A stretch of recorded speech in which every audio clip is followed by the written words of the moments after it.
let me just say to you guys that are with us, this is our first time.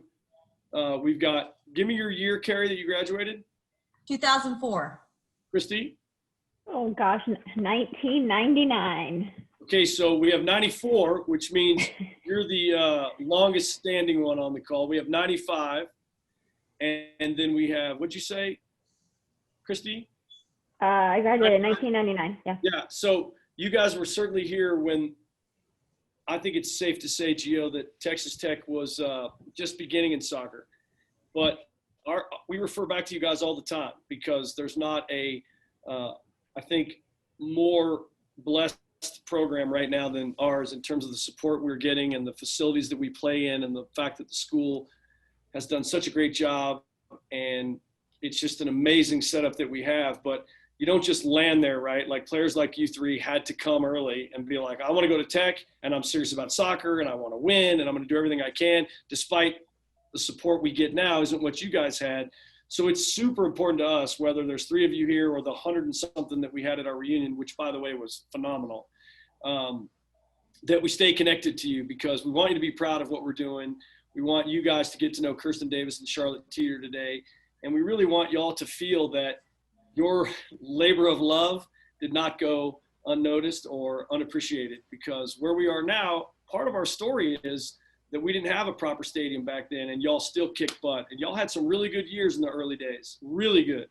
And we all know that. And I talk about it all the time. And obviously I wasn't here to see it, but I'm from Texas, so I knew what was going on. And then once I got the job, I'm a bit of a history buff, so I went back and looked at everything. And so recognizing the names and knowing what y'all went through and thinking about what you had to do just to get a good practice going on that field out over there by, well, what's on that field now? I think there's a brand new dorm right on that field. The Talkingtons over there. The Talkingtons.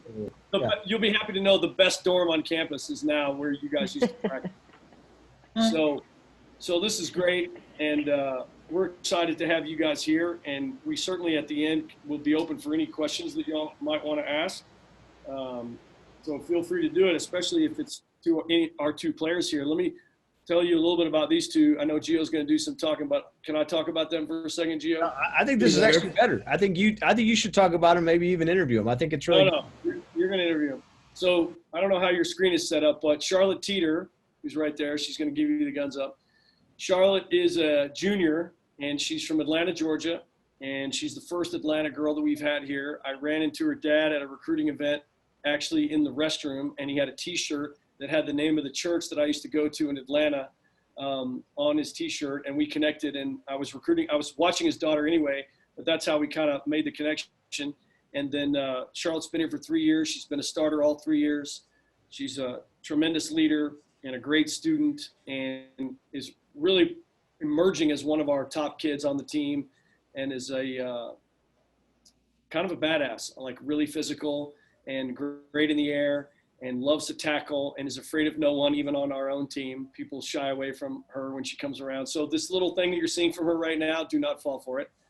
It's not what's reality. She is a Georgia peach, but she's really tough and has done a great job for us. We're playing a 3 midfield and 2 forwards now, and she's playing at the point, so she's playing at the 10, which is great, and is going to hopefully use her eligibility relief for this year to come back again for a 5th year, because I don't know if you guys know this, but this season doesn't take anyone's eligibility away, so Charlotte could be a junior again next year, which is great for us. That's awesome. And just a huge part of our team. Kirsten Davis, you can do that too. She's from St. Louis, but now lives in Dallas because her parents are both Red Raiders, and they moved to Texas, which, she needed to be in Texas because who wants to live in St. Louis when you can live in Texas? So we're excited to have her there. And Kirsten had an incredible junior year. She was the Big 12 Player of the Year. She was a first-team All-American, which we've had 2 of in our program's history, which is amazing.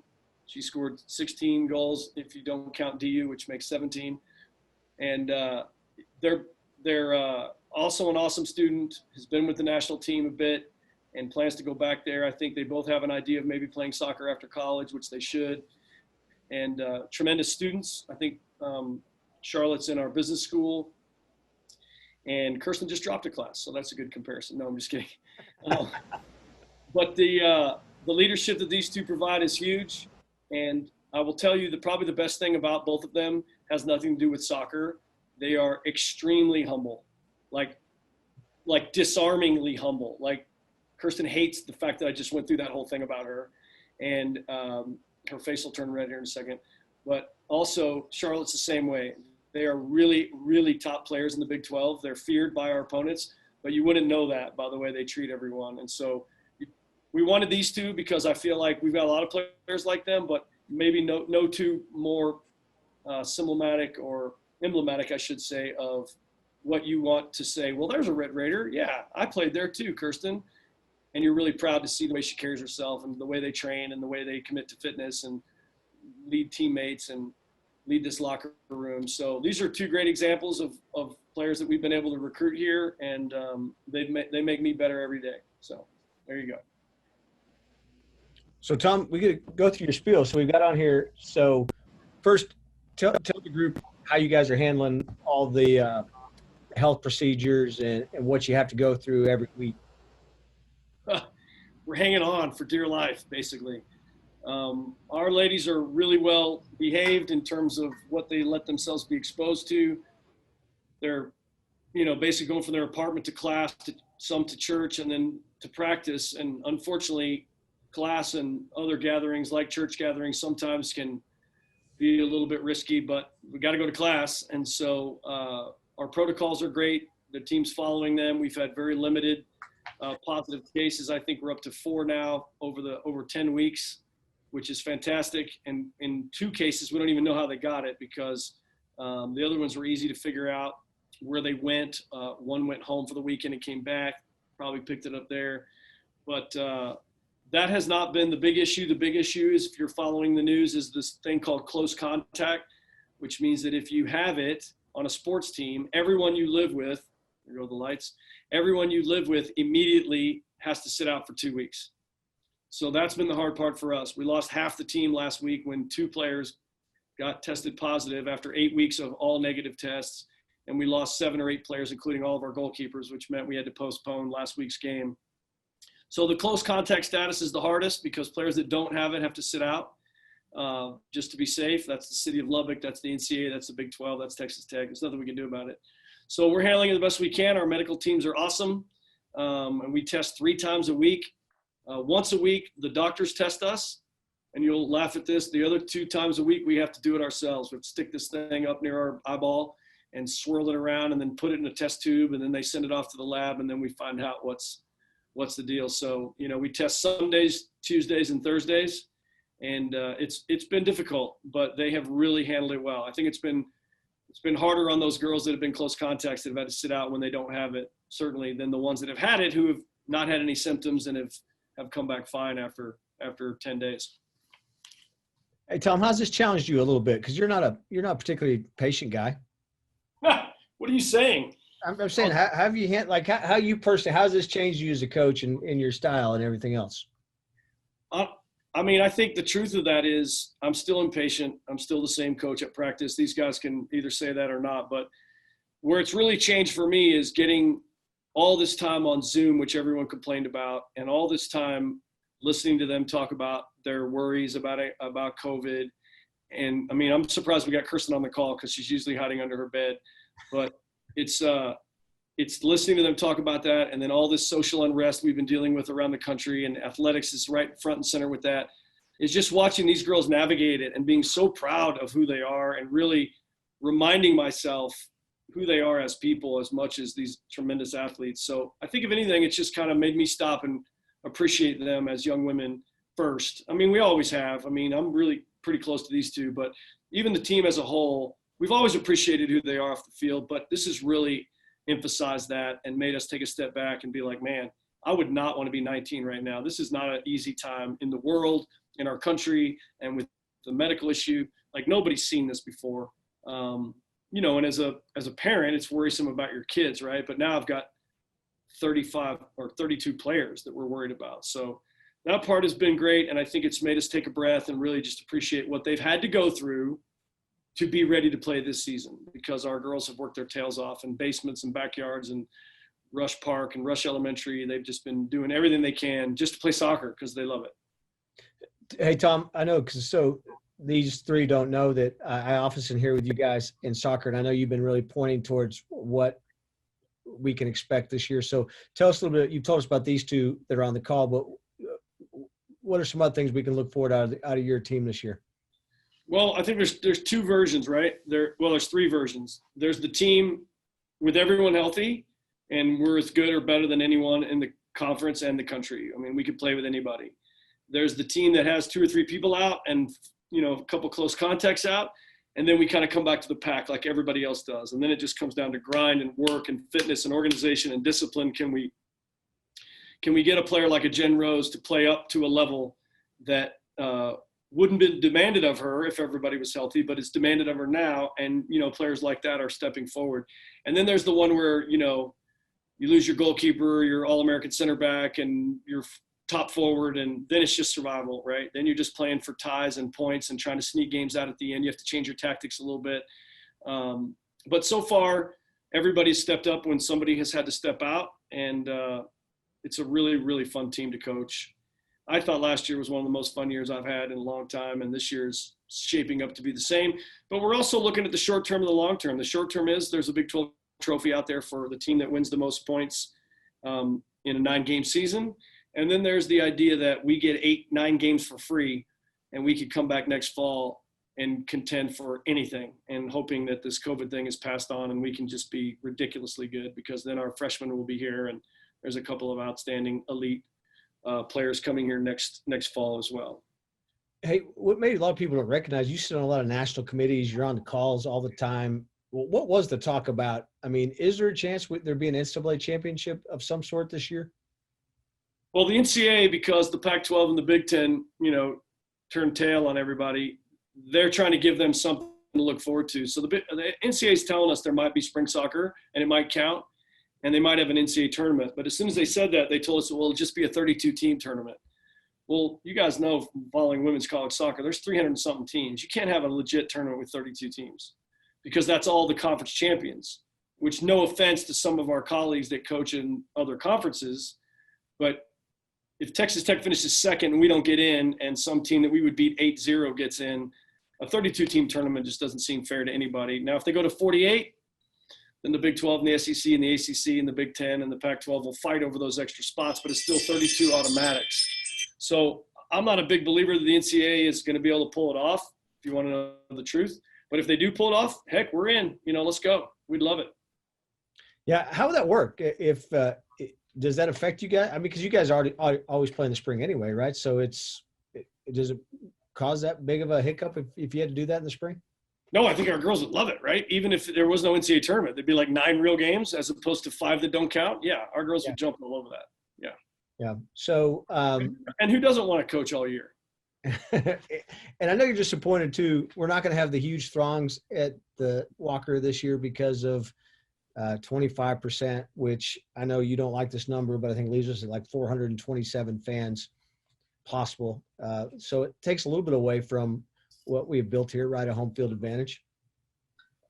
Yeah. If you guys haven't, I think most of you have been to a game, but if you haven't, it is chaos at our games, and we feed off of it. Our girls love it, and our opponents hate it.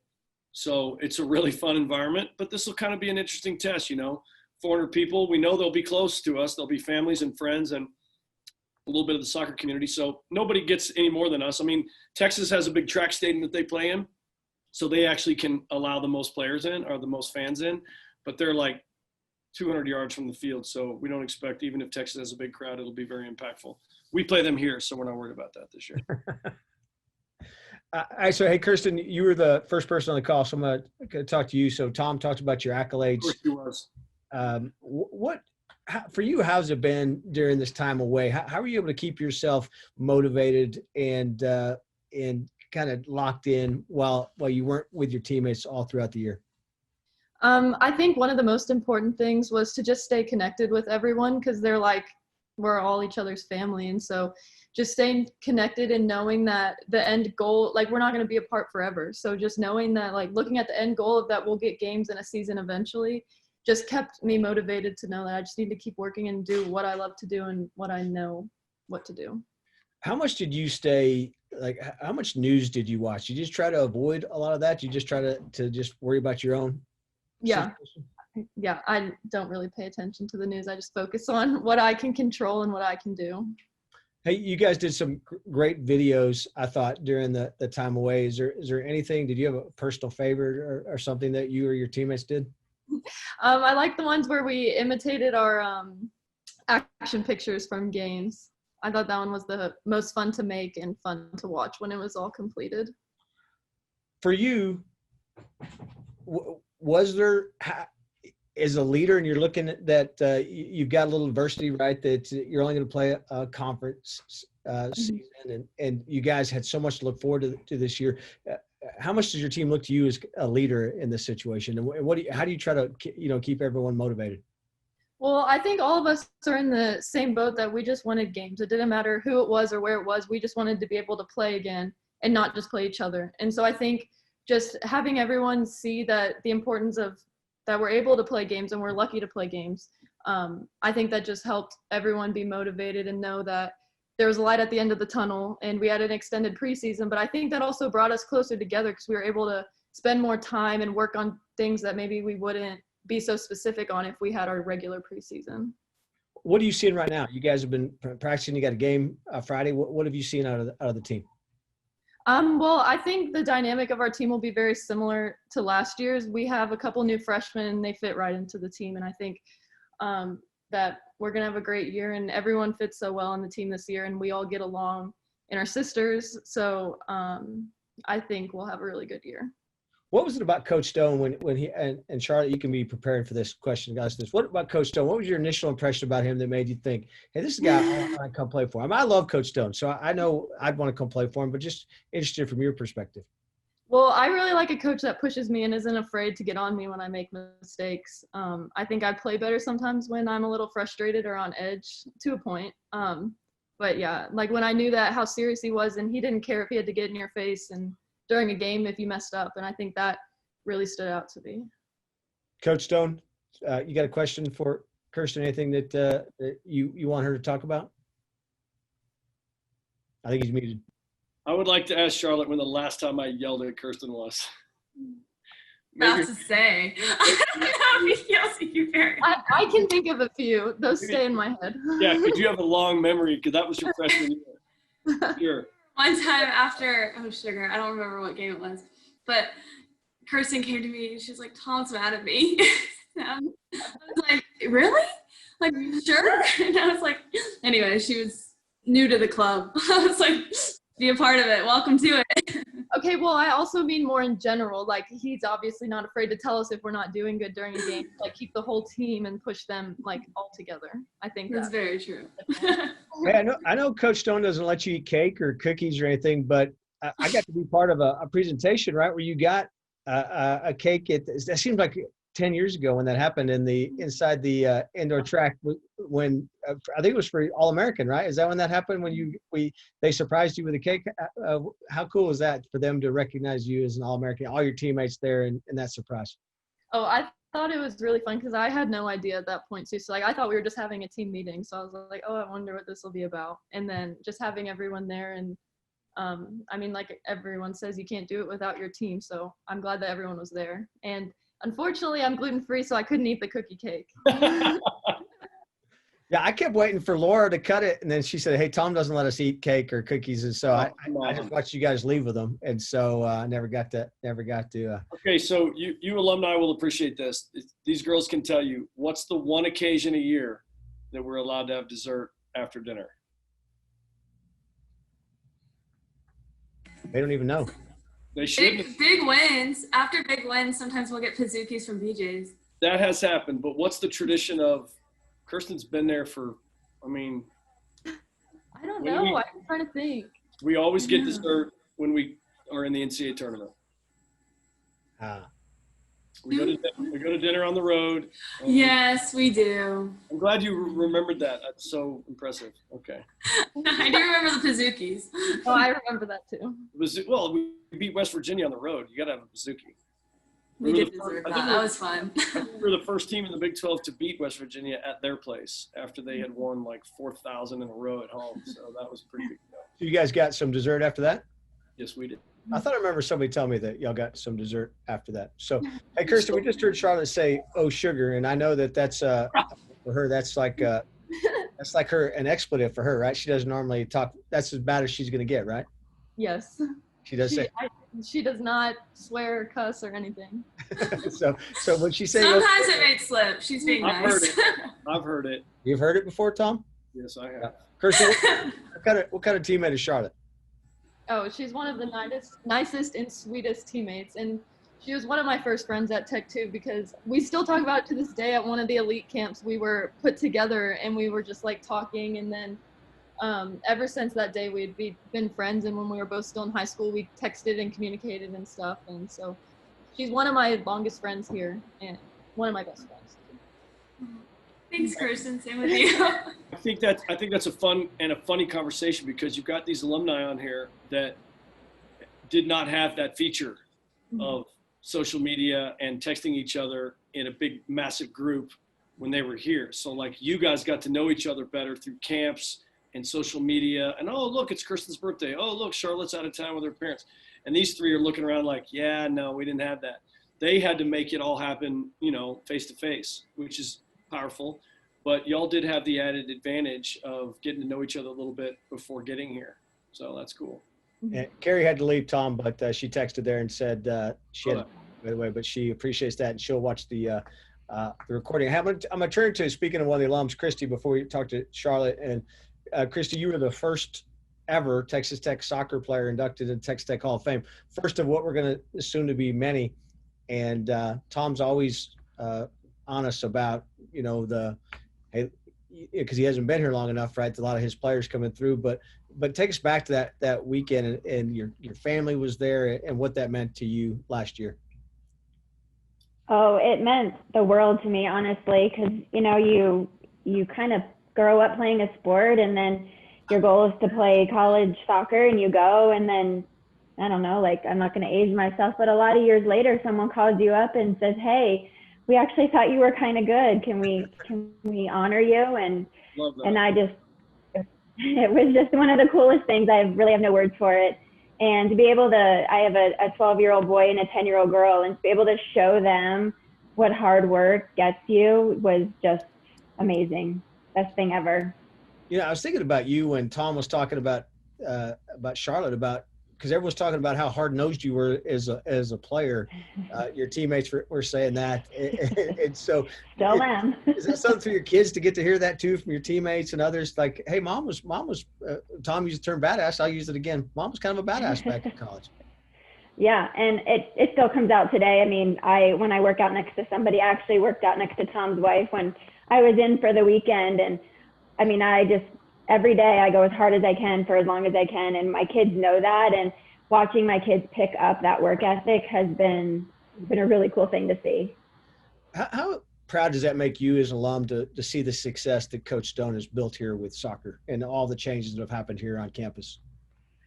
It's pretty cool because I say, people say, oh, you play soccer. I said, yeah, I played at Texas Tech. And they're like, oh, wow, they have a really good program. I'm like, yeah, we do. That's awesome. Yeah, so just being associated with what it is now and what it's become is just really cool to watch it grow. And I've definitely kept my eye on the program over the years I've been gone just to kind of see what's been going on and the progress it's made over the last, I'm not quite sure how long Tom's been there, but it's been really cool to see that grow. Hey, Rodney, I think you had something you wanted to ask. Yeah, I was just going to say something. One of the cool things I get to do is I get to call all these people that are voted into the Texas Tech Hall of Fame. And Christy was one of my all-time favorite calls. And I want you to talk about that call, Christy, but also what you told me the other day when I called you. I thought that was really funny, if you'll share it with everybody. Oh, when he originally called me to tell me I was being inducted, I said, are you sure you didn't make a mistake? And every time he called me thereafter, and even on Monday, as I was driving my daughter to our soccer practice, I said, uh-oh, is this the call where you tell me you made the mistake and I'm really not allowed to be in it? That is funny. Like, wouldn't that have been an awful call, Rod? Like, hey, Oh, gosh. Yeah, but she was really so appreciative of just the whole honor, and it was really touching when I had the opportunity to call her, and I'll always remember that call. Hey, Tom, and you are kind of a historian because you've been kind of telling us about Christy on that Hall of Fame committee for a couple of years. Like, hey, here's somebody that deserves to be into the Hall of Fame, and you were kind of carrying the banner for Christy even before we voted her in. Well, obviously, Rodney has changed everything about this organization, and he although he was a quarterback and played in Jones Stadium, he's not a typical football guy who thinks that's the only sport at Tech. And he respects the women's sports. He loves track and field and baseball and soccer. And when we've had some heart-to-hearts about this, he's like, Coach, we're going to get the best women in. Don't you worry. And I was like, well, Christy Franz, let's go. I mean, it's time. And, we have a vetting committee, and they have to approve it. And it's not just like Rodney and I sitting around having a beer picking somebody. I mean, it's a big deal. It goes through I don't drink beer, Charlotte. It goes through a lot of layers, and you've got to be, approved and voted in. And so it's a heavy situation. And I think as it should be. A coach can't just put somebody in.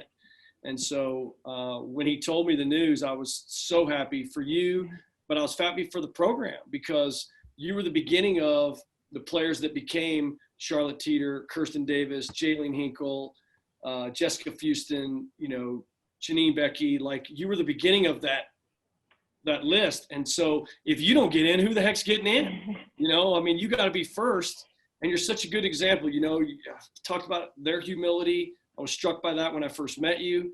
But also, I wonder if these two kind of tilted their head a little bit when you talked about how you work out, because you're either wired that way as a human being or you're not. Mm-hmm. And these two are wired that way. And that's one of the reasons why it's great that you can connect with someone who is, already made it to the promised land, I guess, of the Hall of Fame, to say, wow, I can connect with that. She's got kids. I don't know what that means. You're in college and you're playing in our new stadium. Christy never got that, but you have that connection to say, wow, I'm kind of cut from the same cloth. And we've had several that have been cut from that cloth, but it's hard to make it to the top. It's hard to be the leading scorer year after year after year like you were. And these guys are right. Everybody we talked to was like, oh my gosh, he was just never stopped competing. Just so competitive. And that is the thing, right? Like, you watch the Jordan deal on ESPN, like, you can say what you want. Who's better, him or LeBron? Who cares? How competitive is Michael? And I think the best players all have that inner drive that they really don't care if anyone's offended by how bad they want to win. And, you had it, and we've got girls on our team now that have it. So we're proud of that. Christy, any advice you give? I know you got kids, but they're not Charlotte and Kirsten's age. But what advice do you give to them now that you kind of look back on, things you might have done differently on your college career? I would just say appreciate what you have right now, because honestly, in the blink of an eye, you're going to be, I'm not going to tell you how old I am, but I'm old now. And sometimes I wake up in the morning and I have a dream that I went back and I'm playing college soccer and people are like, wow, you're really old. Can you do this? And I'm like, yeah, I can. Watch me. I'm going to do it. And just enjoy every single moment. I know there's days when you're like, oh my gosh, I don't want to do this. Can I do that? Like, I need to take a step back, but really appreciate, what you have in front of you, because one day you're going to be wishing you could go back and just one half. That's all I want. Just one half on the field. That's all I would do. I give anything to do it. Anything.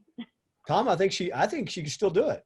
I think she can still be active. I think there are a few from that generation that could join our team right now, and apparently, Christy, you're one of them. So let's go. Okay, I'm in. I need the 5th year of eligibility. Yeah, if only the COVID had happened then.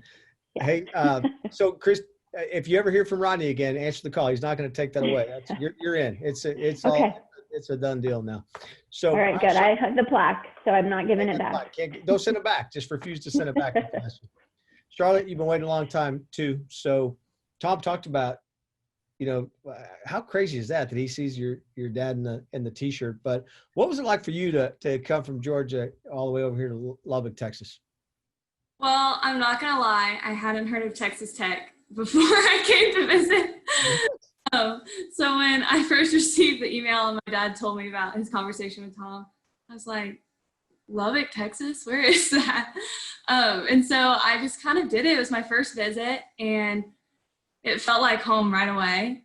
But I was super on edge. I was like, no way. Maybe it's just I'm in the awe of the moment. And I talked to my club coach, and he's like, you're just going to have to see out a few other schools, like take your time with the decision. And ultimately, I just knew it was Tech. And Tom specifically was one of the main reasons I chose to come to Tech.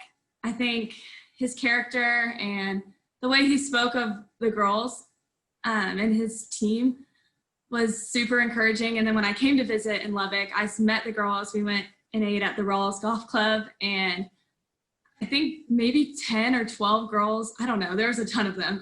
And they were just exactly what he had talked about. And I felt like I fit in, and they were so sweet, so kind. And they took up conversation with my parents and me, and it just felt so perfect and so right. Yeah, it's great. And again, I get to Office by Tom, so I see all this happen. And there seems to be with your program, real family, team, genuine family atmosphere. It's real, right? I mean, I can see that with the way you guys all interact.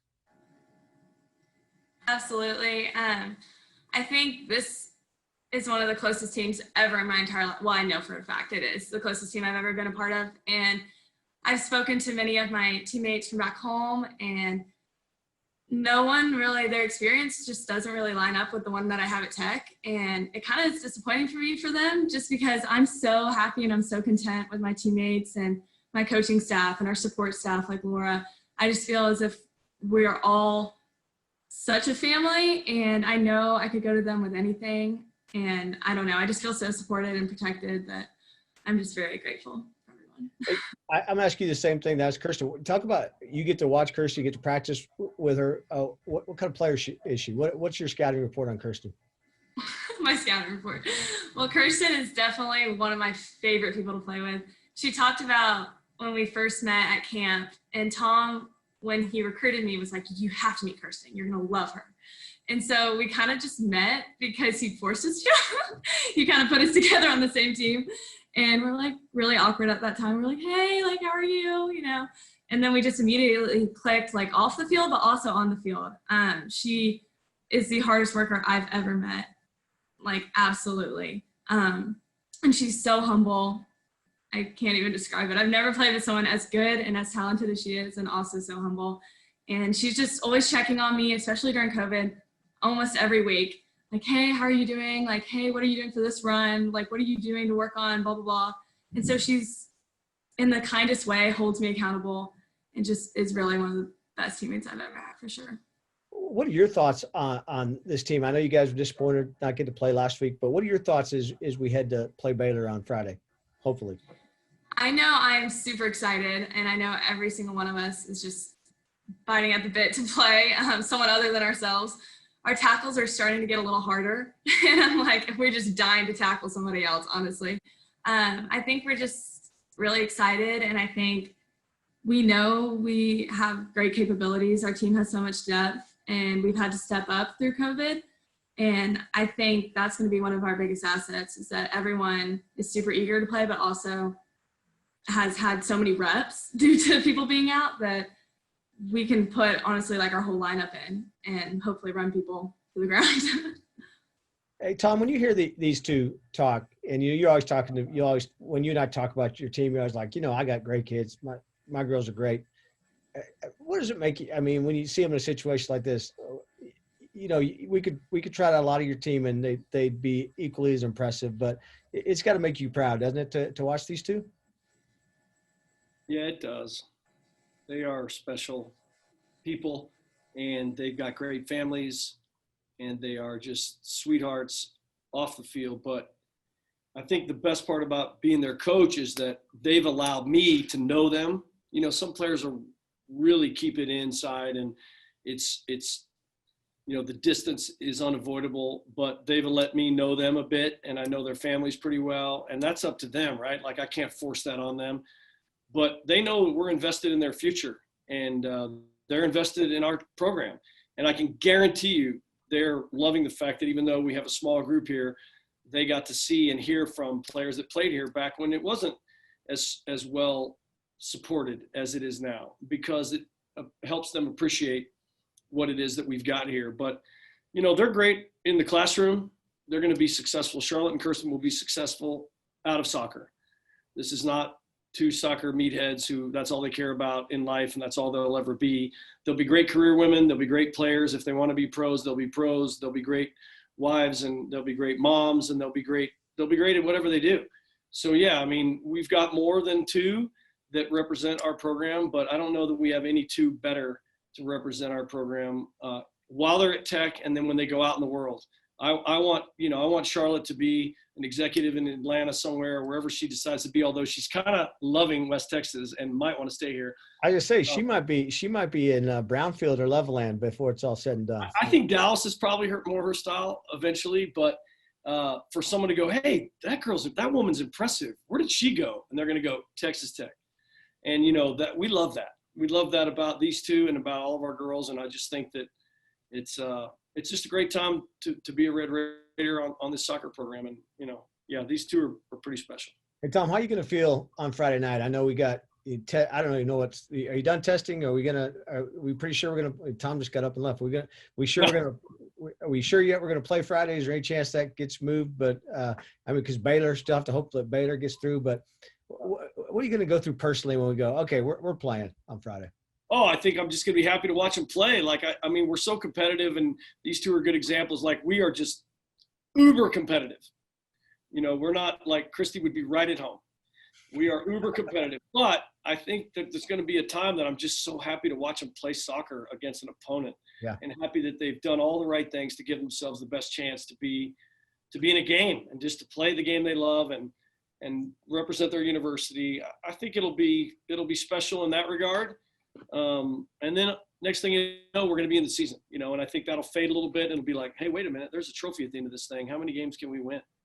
And that'll be also fun because that's kind of what drives us, right? Our team is super hungry for trying to hang a trophy on the wall or hang a plaque on the wall or whatever it is. I told Laura it's time to hang a new picture in the wall, right? With the 2020 Big 12 championship picture in here. That's exactly right. All right. Thanks, Tom. Thanks to everyone for joining. Rodney, I'm going to let you finish up. Wait, any questions from alums? Christy? We got Marie on too. No, this is my first invite, so thank you very much. It was very educational, and I'm very excited to watch y'all play at Baylor. I'll be there, so I'll be cheering. So you're going to be here? Excited. You're playing here? I know. Are you coming? Yes. You're coming? Well, we're supposed to. Yes, my daughter's a senior there. Okay, yes. Well, we need to get you a ticket. So I would say we need to make sure she gets a ticket. 429 available. Oh, I did not pay attention to that. I apologize. Okay. Yeah, and we even have less than that. I think we have right now we have 129 available left. So I'm good. I'm golden. Make sure we let us know. We'll make sure you get in. Absolutely. Thank you, Robert. Just think about this. On a Friday night, it's nothing for us to have almost 2,000 people. No, right. Yeah. That's how crazy it is. And on a regular night, 1,500. On a Sunday, 1,000. So when they cut us to 429 or 31, we were like, what are we going to do? So parents are gobbling them up. And then if you need one, get a hold of Rodney and these guys. Make sure you get a ticket. Yeah, we'll make sure you get in. Yep. Excellent. Anybody else have anything? All right, Rada, you're on. Oh, Coach Stone, I really appreciate you taking the time to do this. And what we'll do is we'll take the recording of this and send it to every single former player and make sure that they get to see you. And thanks to Christy, we love her to death here, and Charlotte and Carson, thanks so much. And we'll make sure this gets out and every former player gets a copy of it. So thank y'all for doing this. Okay, can I keep Charlotte and Kirsten on without knocking us off? Yeah. Okay, Reckham. Okay, well, now that I'm back on the team, can I join the meeting? Yeah, you don't want to join the meeting, trust me. Thank y'all. Appreciate it. Thank you.